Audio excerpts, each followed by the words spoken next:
प्यारे बच्चों, खुश रहो। सभी को good morning. Tagore children online classes में एक बार फिर आप लोगों का हार्दिक स्वागत है। बिजनेस मैनेजमेंट में हमारा 10 का चैप्टर चल रहा है। आज जो हम पढ़ेंगे वो है गारंटी अनुबंध। गारंटी अनुबंध, गारंटी कॉन्ट्रैक्ट्स, इसके बारे में आज हम अध्ययन करेंगे। इसके अंदर 3 बातें प्रमुख रूप से पढ़ेंगे। पहला है गारंटी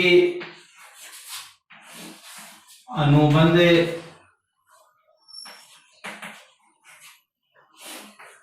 का अर्थ। गारंटी अनुबंध से आप क्या समझते हैं। दूसरा जो है गारंटी अनुबंध की आवश्यकता। गारंटी अनुबंध की आवश्यकता। और तीसरी जो महत्वपूर्ण जो बात पढ़ेंगे वो है गारंटी अनुबंध से संबंधित प्रावधान। गारंटी अनुबंध से संबंधित प्रावधान। गारंटी अनुबंध से संबंधित प्रावधान। जो गारंटी का जो अनुबंध है इसमें आज हम 3 महत्वपूर्ण बातें पढ़ेंगे। गारंटी अनुबंध से आप क्या समझते हैं, गारंटी अनुबंध की आवश्यकता किन कारणों से होती है, और गारंटी अनुबंध से संबंधित प्रावधान कौन कौन से हैं, इनके बारे में हम जानकारी प्राप्त करेंगे। परीक्षा की दृष्टि से अगर हम लोग देखते हैं तो यह क्वेश्चन इस साल 2020 में, ये जो क्वेश्चन 2020 में 6 नंबर का क्वेश्चन आया था। निबंधात्मक क्वेश्चन आते हैं उसमें 6 नंबर का क्वेश्चन पूछा गया था कि गारंटी अनुबंध के जो प्रमुख प्रावधान होते हैं उनको समझाइए। ठीक है, तो पहला जो अपना बनता है वो है गारंटी अनुबंध। गारंटी जो कॉन्ट्रैक्ट होता है इससे आप क्या समझते हैं। वर्तमान समय के अंदर गारंटी जो अनुबंध होता है ये जरूरी नहीं बल्कि अनिवार्य है।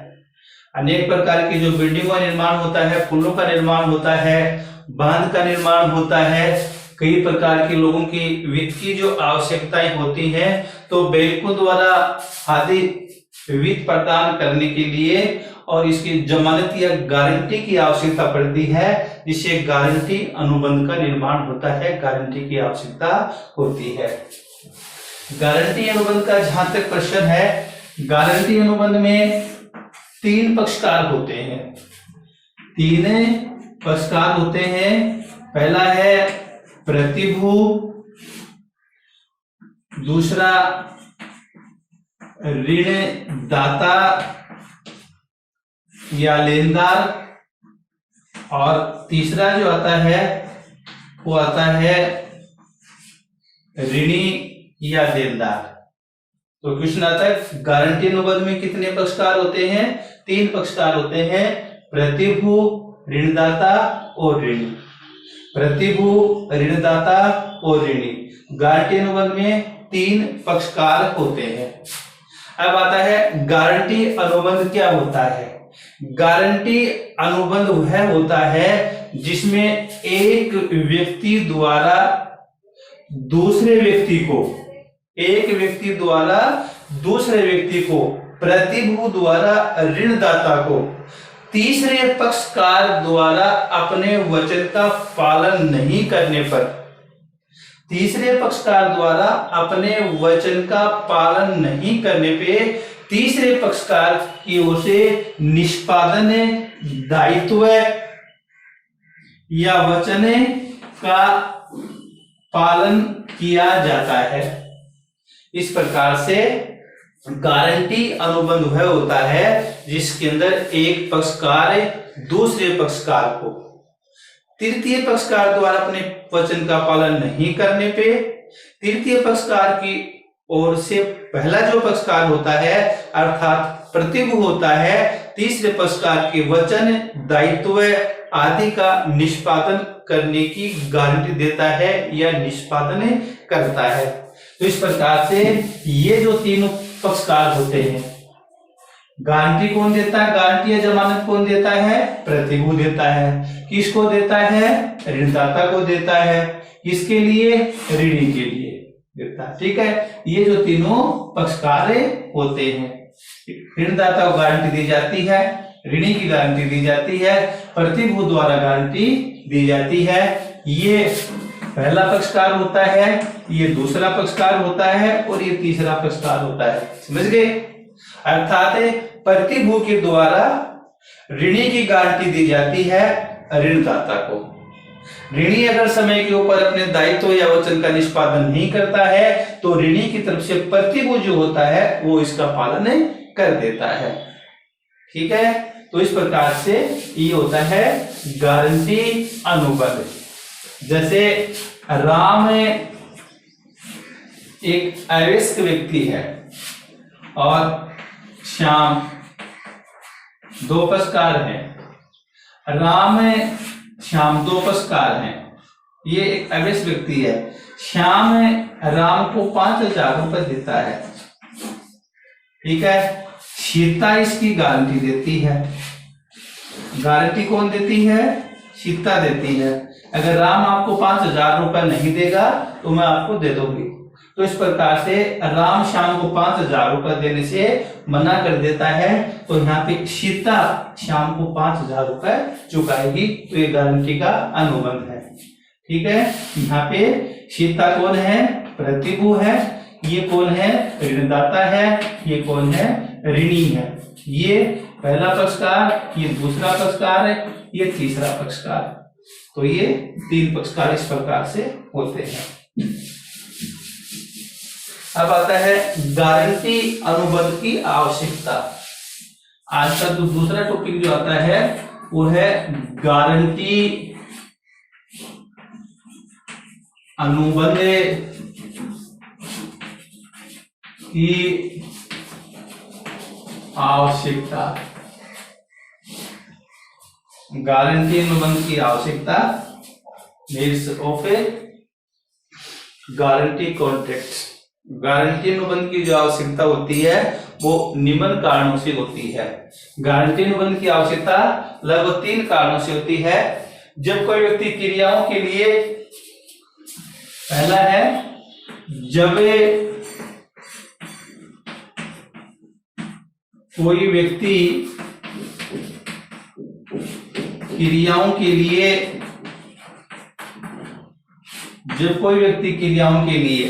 जब कोई व्यक्ति कार्य करने के लिए किसी प्रकार की धन या ऋण की आवश्यकता होती है, मकान बनाने के लिए है या व्यापार शुरू करने के लिए है या और किसी प्रकार के कार्य के लिए उसको आवश्यकता होती है, तो जब या शादी के लिए आदि के लिए आवश्यकता होती है, जब कोई व्यक्ति को अनेक प्रकार की क्रियाएं संपादित करनी है, अनेक प्रकार के जो कार्य करने हैं और उसमें धन की आवश्यकता होती है, वित्त की आवश्यकता होती है, उस समय भी गारंटी की आवश्यकता होती है।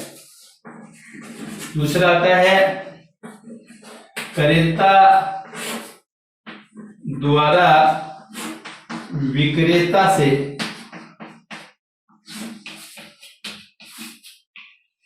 उधार क्रय करने पर। एक और जो इसके अंदर जो महत्वपूर्ण है, क्रेता के द्वारा अगर विक्रेता से माल उधार क्रय किया जाता है या क्रेता पहली बार माल क्रय करता है, विक्रेता उसको जानता नहीं है या माल ज्यादा मूल्य का होता है, तो इस प्रकार से विक्रेता जो होता है क्रेता के बारे में गारंटी मांगता है। तो इसलिए क्रेता द्वारा विक्रेता से उधार माल क्रय करने पर भी गारंटी की आवश्यकता होती है। और तीसरा होता है नियोक्ता द्वारा किसी व्यक्ति को नियुक्ति देते समय उसके चरित्र आचरण संबंधी जानकारी मांगता है। उसके चरित्र आचरण संबंधी जानकारी प्राप्त करने के लिए भी उसे गारंटी की आवश्यकता होती है। तो इस प्रकार से गारंटी की आवश्यकता 3 कारणों से होती है। पहला है, जब कोई व्यक्ति अनेक प्रकार की क्रियाओं का संपादन करने के लिए ऋण या वित्त की आवश्यकता होती है तो उस समय ऋण देने वाली संस्था होती है वो गारंटी की मांग करती है। दूसरा, क्रेता के द्वारा अगर विक्रेता से कोई उधार मांग क्रय किया जाता है तो विक्रेता को गारंटी की आवश्यकता होती है। और नौकरी के समय, नियुक्ति के समय नियोक्ता जो होता है, जिस व्यक्ति को अपने यहाँ पे नौकरी देता है उसके चरित्र आचरण व्यवहार आदि के बारे में उसके द्वारा गारंटी मांगी जाती है। तो इस प्रकार से गारंटी जो होती है इसके 3 कारण होते हैं, 3 कारणों से इनकी आवश्यकता होती है। तीसरा जो इसके अंदर जो महत्वपूर्ण जो क्वेश्चन आता है वो आता है गारंटी अनुबंध से संबंधित वैधानिक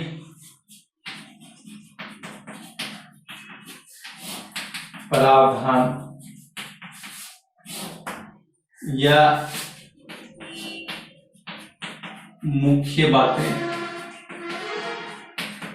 गारंटी अनुबंध से संबंधित मुख्य प्रावधान या इसकी जो मुख्य बातें हैं इनके बारे में हम करेंगे।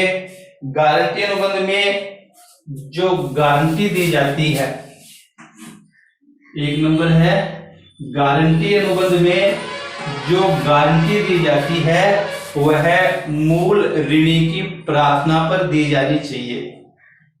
गारंटी अनुबंध में प्रतिभू के द्वारा ऋणदाता को जो गारंटी दी जाती है वो मूल ऋणी की प्रार्थना पर दी जानी चाहिए।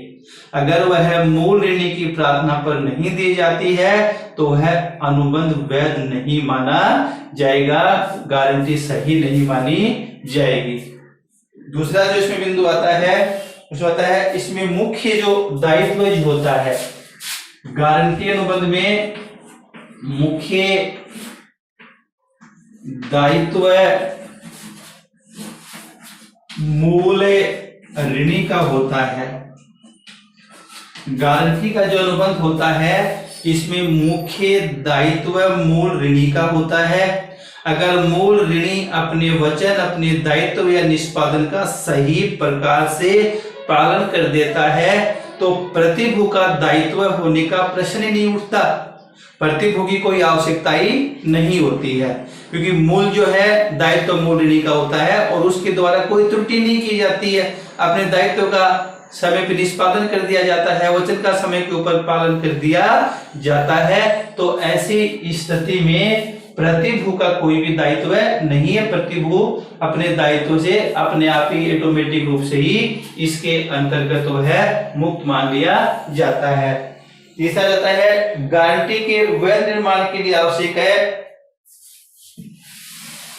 तीसरा जो वैध आता है वो है गारंटी के वैध निर्माण के लिए आवश्यक है ये आवश्यक है कि गारंटी अनुबंध से संबंधित सभी प्रकार के महत्वपूर्ण तथ्य, गारंटी अनुबंध से संबंधित सभी प्रकार के महत्वपूर्ण तथ्य जो ऋणदाता ऋणी के बारे में जानता है प्रतिभू को प्रकट कर देने चाहिए। जिसका प्रभाव प्रतिभू के ऊपर पड़ता है उसको प्रकट कर देने चाहिए, छिपाने नहीं चाहिए। इस प्रकार से किसी प्रकार के तथ्य वगैरह छिपाता है तो प्रतिभू इसके लिए उत्तरदायी नहीं माना जाएगा और अनुबंध जो है वो भी वैध करार दिया जा सकता है। चौथी जो महत्वपूर्ण जो बात आती है इसके अंदर वो आती है गारंटी अनुबंध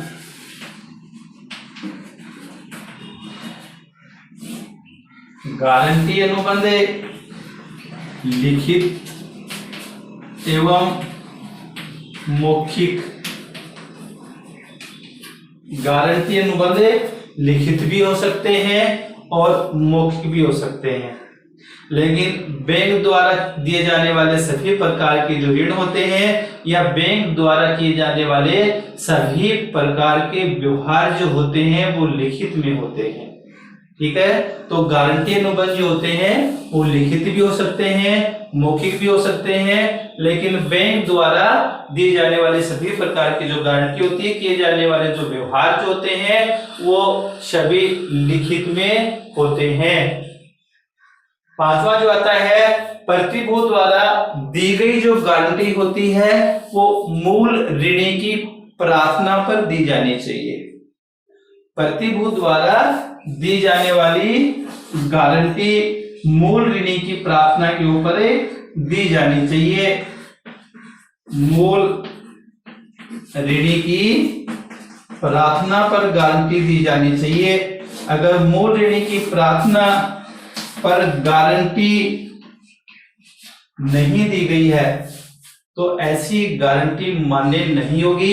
इस प्रकार से प्रतिभूति द्वारा दी जाने वाली जो गारंटी है वो मूल ऋणी की प्रार्थना पर दी जानी चाहिए। उसके बाद में छठा जो आता है, छठा जो है प्रतिभूति का दायित्व है मूल ऋणी के सह विस्तृत है। इसका अर्थ होता है प्रतिभूति का जो दायित्व होता है मूल ऋणी के सह विस्तृत होता है, अर्थात जितना दायित्व मूल ऋणी का होता है उतना ही दायित्व प्रतिभूति का भी होता है। अर्थात जितनी राशि के लिए मूल ऋणी का दायित्व माना जाता है उतना ही दायित्व प्रतिभूति का भी माना जाता है। सातवां इसके अंतर्गत आता है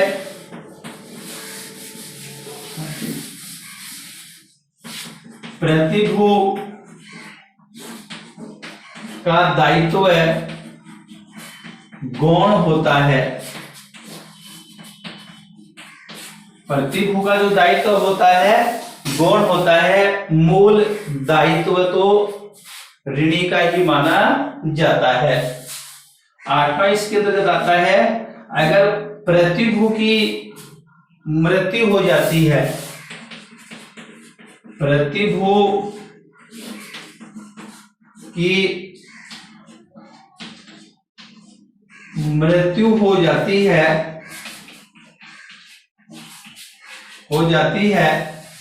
तो प्रतिभूति जो है अपने दायित्व से मुक्त हो जाता है। प्रतिभूति की अगर मृत्यु हो जाती है तो प्रतिभूति अपने दायित्व से मुक्त हो जाता है।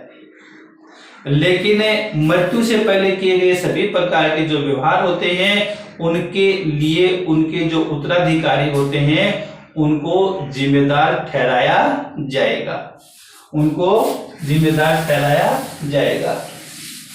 एक और इसके अंदर जो मेन बात आती है वो है ऋणदाता तथा ऋणी के द्वारा, यानी ऋणदाता तथा ऋणी के द्वारा अनुबंध की शर्तों में अगर किसी प्रकार का परिवर्तन कर लिया जाता है, ऋणदाता तथा ऋणी के द्वारा अनुबंध की शर्तों में अगर किसी प्रकार का परिवर्तन कर दिया जाता है तो प्रतिभूति अपने दायित्व से मुक्त माना जाएगा, क्योंकि ऋणदाता और ऋणी दोनों आपस में सहमत हो जाते हैं और प्रतिभूति को बगैर बताए उसकी बगैर जानकारी के अंदर अनुबंध की शर्तों में कुछ परिवर्तन कर लेते हैं, तो यह जो प्रतिभूति होता है वह अपने दायित्व से मुक्त माना जाता है। नेक्स्ट जो आता है वो आता है यदि ऋणदाता अनुबंध में किसी महत्वपूर्ण तथ्य को छिपाता है, ऋणदाता अनुबंध से संबंधित किसी भी प्रकार के महत्वपूर्ण तथ्य को छिपाता है, प्रतिभूति को इसकी जानकारी नहीं है, तो अनुबंध व्यर्थ माना जाएगा, प्रतिभू अपने दायित्व के लिए उत्तरदायी नहीं होगा।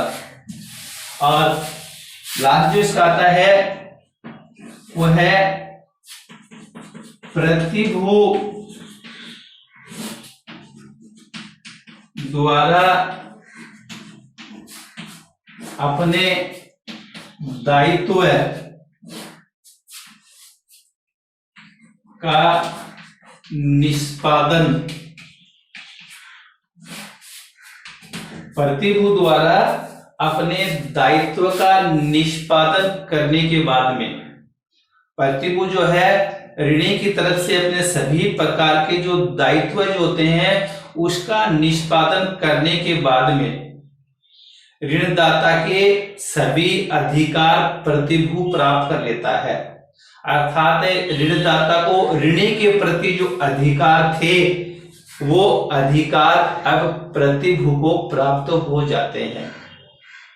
ठीक है, यानी प्रतिभू जमानती गारंटी देने वाला जो व्यक्ति होता है उसने ऋणी के वचन दायित्व का निष्पादन कर दिया है, तो उसके बाद में ऋणदाता के जो भी अधिकार थे वह अब प्रतिभू को प्राप्त हो जाएंगे।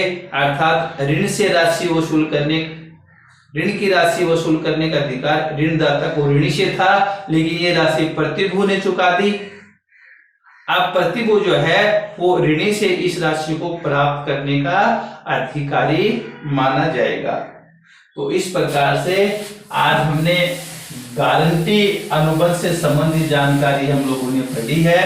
तब 3 बातें प्रमुख रूप से इसके अंतर्गत हम लोगों ने देखी कि गारंटी अनुबंध जो होता है इसमें एक पक्षकार दूसरे पक्षकार को तीसरे पक्षकार द्वारा अपने वचन या निष्पादन का पालन नहीं करने पे तीसरे पक्षकार की ओर से निष्पादन या वचन का पालन करने की गारंटी देता है। ये हम लोगों ने पढ़ा। 3 पक्षकार होते हैं, एक प्रतिभू होता है, इसमें एक ऋणदाता होता है, एक ऋणी होता है। प्रतिभू, ऋणदाता, ऋणी 3 होते हैं। ये पहला पक्षकार होता है, दूसरा होता है, तीसरा होता है।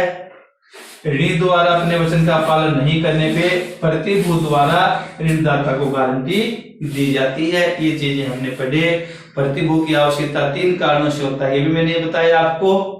अनेक प्रकार की क्रियाएं वगैरह उनके लिए ऋण या वित्त की प्राप्ति के समय होता है, क्रेता द्वारा उधार मांग क्रय करते समय होता है, और नियोक्ता द्वारा नियुक्ति प्रदान करते समय उसके आचरण चित्र संबंधी जानकारी ये भी है। और इसके बाद में अनुबंध संबंधी जो महत्वपूर्ण जो प्रावधान है 10-12 प्रावधान, इसके बारे में हम लोगों ने विस्तार से पढ़े। ये था गारंटी अनुबंध।